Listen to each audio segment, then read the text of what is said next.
Ngami Ngami, the Zambezi River god. African mythology of the local Tonga tribe of the Zambezi Valley states that Ngami Ngami, the river god who lives in Lake Kariba, is believed to be a serpent-like creature. He is said to be about 3 meters wide, but nobody dares to guess at his length. Legend has it that the water stains red when he swims past.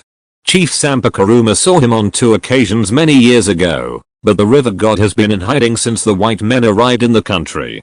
According to African mythology, he lived under a large rock close to the present-day Kariba Dam wall. No tribesman would venture near it. Those few who did were sucked down with their canoes in the whirlpools and never seen again. They called the rock Kariwa, the trap, and hence the name of the lake, Kariba.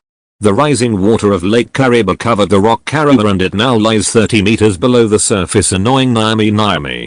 The Tonga people also believe that Ngami Ngami is married and that the building of Kariba Dam wall would separate him from his wife. This would anger him greatly and the river god threatened the peace of the valley. City dwellers had mocked the stories of Ngami Ngami, the river god, but by 1958 the laughter had turned to chilled apprehension. Especially for those working on the project of building Kariba Dam wall.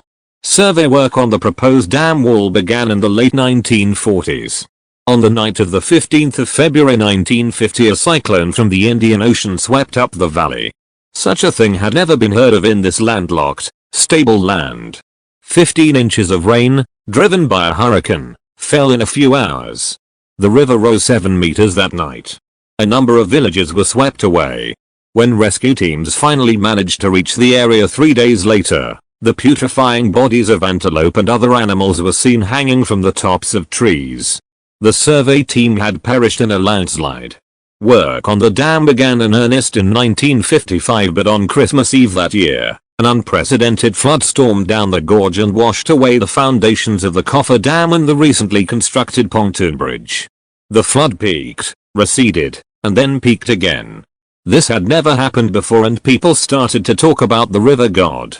Ngami Ngami struck a 3rd time in November 1956. The heavy rains fell a month before they were due. Sudden flash floods impeded work on the dam. The Zambezi, swollen with water from local catchment areas, would rise over a meter in a night. They were unaware that 1,300 kilometers away the Zambezi was mobilizing its forces. It is fed by a catchment area of over 1 million square kilometers, of which nearly half is above the lake. Heavy rains were falling throughout this vast region. The water was being hoarded in the floodplains of Zambia and the forests of Angola, and in January the Saniati River, which entered the Zambezi very near the new wall, suddenly came down like cavalry charge. The river rose almost 6 meters in the next 24 hours and surged over the Coffer Dam. The largest digger truck, which had not been moved, disappeared instantly. Only in March, after much damage had been done and the project set back some months, did the river begin to subside. Such a flood should occur on average once every 1,000 years. Believe it or not, in January 1958 a flood such as could be expected to occur only once in every 10,000 years, swept down the riverbed, wreaking havoc on all in its path. 16 million liters per second exploded over the suspension bridge, which buckled and heaved.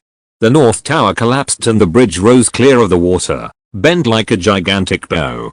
Its spine shattered in 3 places and the Zambezi carried away its battered remains with what appeared to be a roar of triumph. Finally, in December 1958 the Kariba Dam was completed, but not before it cost the lives of 80 people. The victorious people felt slightly ashamed of having brought about the humiliation of this mysterious and primeval river. A depiction of Ngami Ngami was erected near the dam wall. African mythology of Ngami Ngami. Today minor earth tremors are occasionally felt in and around Kariba, Tonga. African mythology believes that this is Ngami Ngami trying to see his wife, but he is now cut off from her by the dam wall. When he can't get through, he turns around with such fury that the whole earth shakes.